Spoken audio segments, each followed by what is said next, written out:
Hi everybody, this is the Football Hut, the amazing, spectacular, terrific, the great one, the people's champion, your host. Welcome back to the Football Hut. Hope you like this video. Hit that subscribe button. We're going to do a mock draft from the draftnetwork.com. Hopefully, we'll go through this and we'll have some fun doing this.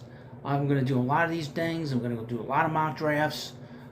Even now, as we watch postseason games, playoff games with all these teams, we're still going to talk about the draft because it's going to be a huge year for these kids that are going to be drafted by the NFL teams. So let's start at number one. Let's read the top of it, shall we? With the college football campaign complete, the 2025 NFL Draft evaluation process has kicked into high gear. With risers and fallers and guys to red dot, as we move into the spring, we reach the thick of it. With scheme fit, personal prospect evaluations, information gathered from within the league circles in mind, here is a peek into where teams could go in April 2024 in this NFL mock draft. Number one, the Chicago Bears will select, according to this mock draft, wide receiver from Ohio State, Marvin Harrison Jr. The main pieces of Chicago's front office are back in 24, as should Justin Fields. He is not the problem in Chicago, and the team won 7 games this year. Marvin Harrison Jr. is my top, according to the article, is my top prospect in the class.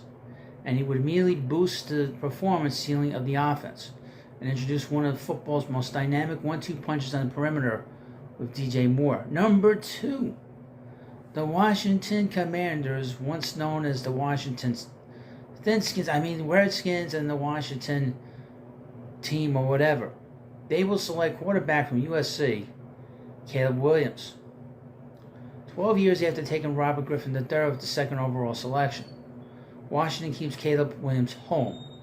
He attended Gonzaga College High School in D.C. to be the face of the franchise. It's a massive draft for Washington this spring.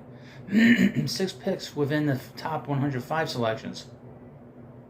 And the writer doesn't expect newly minted exec Anna Peters to get cute. At number 3, the New England Patriots without Bill Belichick. Quarterback from North Carolina, Drake Maye. It's a full-blown restart in New England with Bill Belichick out. Crazy, right? Talent lacks in a multitude of spots for the Patriots. And the only way to compete in the AFC East moving forward is to restart with fresh legs under center. Drake Maye not only looks the part at 6'4", but has a skill set that could translate quickly to the NFL game. More talent is needed on the perimeter, however, if the Patriots want to provide themselves a clean window into Maye's evaluation early in his career.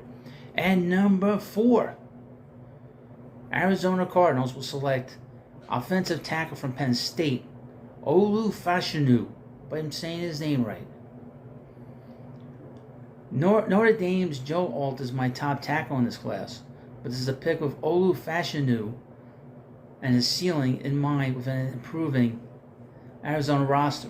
A year after taking the raw yet uber talented Paris Johnson Jr. on day 1, GM Monty Ossenfort goes a similar route with Fashanu, one of the class's most gifted pound-for-pound athletes with an underappreciated game as a run blocker. At number 5, the Los Angeles Chargers. They will select Malik Neighbors, wide receiver from LSU. More electricity for the Chargers on the perimeter. We'll see who ends up spearheading the roster. Jim Harbaugh. Like I said, that's what I'm saying. But plugging in Malik Neighbors to an offense in need of immediate impact playmakers will only raise the performance ceiling of the unit. Back-to-back years of impact playmakers will only raise the performance ceiling of the unit. Back-to-back years of wide receivers on day 1 isn't ideal. But the NFL is what have you done for me lately, league. And lately it hasn't been good enough for the players in uniform outside of Keenan Allen. Number 6. The New York Giants will select quarterback from LSU, Jaden Daniels. Interesting. The quicker New York moves on from Daniel Jones, the quicker they'll get back on the track toward relevancy. Jaden Daniels is an electric, dual-threat talent with the processing ability to dissect defenses at multiple levels and the linear speed to outrun NFL secondary defenders.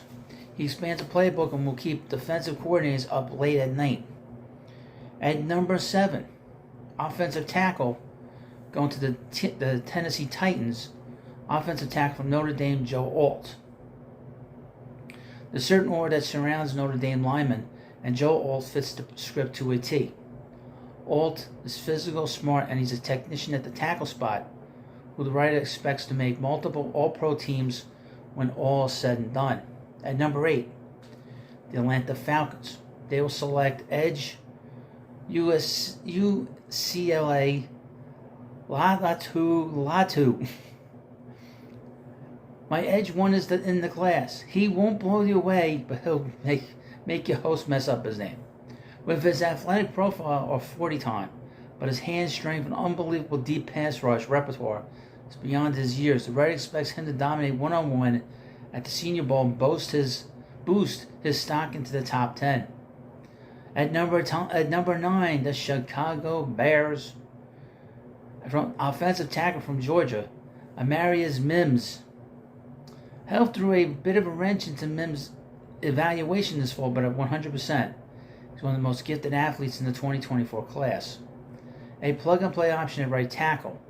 The right would kick Darnell Wright to the left side, where he carried 934 snaps at Tennessee, and fortified Justin Fields' blind side and arm side for the next decade.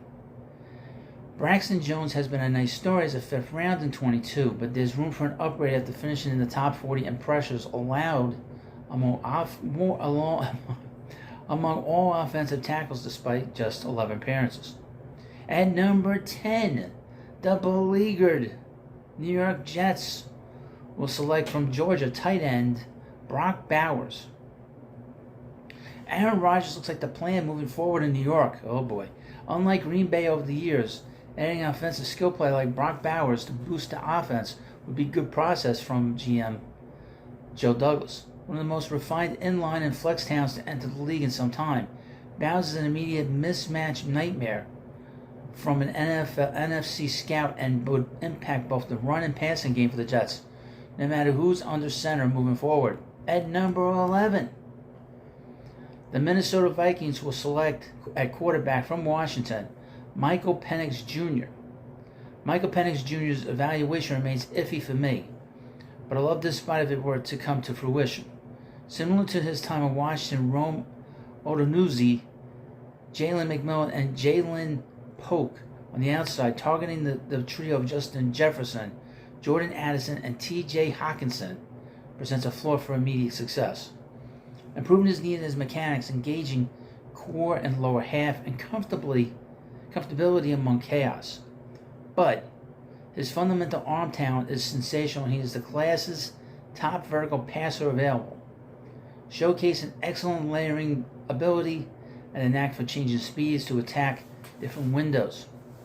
At number 12, which is one of my favorite names for a player, from the Denver Broncos, will select quarterback from Oregon, Bo Nix. What a great name. With Russell Wilson on his way out, Denver needs a quarterback. You don't need a Hirokian type of athlete to lead an offense, and Bo Nix is one of the most cerebral, mature, and efficient signal calls available. He remains underappreciated in this quarterback class. I think he'll be good. I saw some of his games that he played for Oregon. He is not bad. I like him a lot. At number 13, from the Las Vegas Raiders, they will select a cornerback from Clemson, Nate Wiggins. At number 14, the New Orleans Saints will select from Oregon State, Talise Fuaga. At number 15, the Indianapolis Colts will select cornerback from Iowa, Cooper DeJean. At number 16, the Seattle Seahawks will select from Penn State edge Chop Robinson. What a great name. That's a great name, too. At number 17, from the Jacksonville Jaguars, they will select from IDL, interior defensive lineman from Illinois, Jerzon Newton. The Cincinnati Bengals will select, according to this mock draft, from Washington, wide receiver Rome Odonuzzi. At number 19, the Los Angeles Rams again will select from Alabama offensive tackle J.C. Latham. I'll tell you, anyone from Alabama, that's a good player. Here's another Alabama alum. The Pittsburgh Steelers will select cornerback from Alabama. Get this one. Kool-Aid McKinstry. Oh man, that's a great name. Kool-Aid. Let me read what they say about him. Joey Porter Jr. and Kool-Aid McKinstry. Sign me up. I enjoy the way McKinstry played off of Arnold this fall in Tuscaloosa, and he, Porter Jr., would immediately present one of the league's most dynamic young corner tandems. What a great name. You mix, and that, no pun intended, you mix together Kool-Aid McKinstry and Sauce Gardner, I think my head might explode. That is the dream team of cornerbacks. McKinstry, Kool-Aid, and Sauce. Just think about that for a second. At number 21, the Miami Dolphins. Offensive tackle from Oklahoma, Tyler Guyton. At number 22, for the Philadelphia Eagles, they will select from Washington edge, Braylon Treese. At number 23, the Houston Texans will select from Alabama edge, Dallas Turner. The Dallas Cowboys. Everybody was unbelievably ecstatic that the Cowboys lost a couple days ago. Interior offensive lineman from Duke, Graham Barton. At number 25, another Alabama alum. The Packers will select Terrion Arnold, the cornerback. At number 26, the Tampa Bay Buccaneers will select edge from Florida State, Jarrett Fersey. At number 27 in this mock draft, the Arizona Cardinals from Houston will select wide receiver from South Carolina, Xavier Legette. At number 28, the Kansas City Chiefs will select from Florida State wide receiver Keon Coleman. At number 29, the Buffalo Bills will select from LSU wide receiver Brian Thomas Jr. And finally, not finally, what am I talking about? Finally, not quite, at number 30, from Missouri, they will select cornerback Enos Rackstraw Jr. At number 31, the 49ers will select offensive tackle from Washington, Troy Matanu. At number 32, the Baltimore Ravens will select from Texas, interior defensive lineman Byron Murphy II. Let's go back to Kool-Aid McKinstry. Just love the way it reads on the screen. I should do a video on him. I don't even like Kool-Aid, but what a cool name. That's a cool name. That's up there with Sauce Gardner. And Bo, that sounds, it's better than Bo Nix, to be honest with you. Where is this guy? Here we go, at 20. What a great name. Let me say it again. Kool-Aid McKinstry. Or Kool-Aid McKinstry. I guess Kool-Aid McKinstry. That's a cool name. Well, let me know what you think about this video. I'll have more mock drafts on this channel. I'll find some stuff. Hit the subscribe button. You want to chew in on some different mock drafts that I find online. We'll talk about it here. Of course, it's a Giants channel, so we'll talk a lot about the Giants. Thank you for watching, and I'll see you later.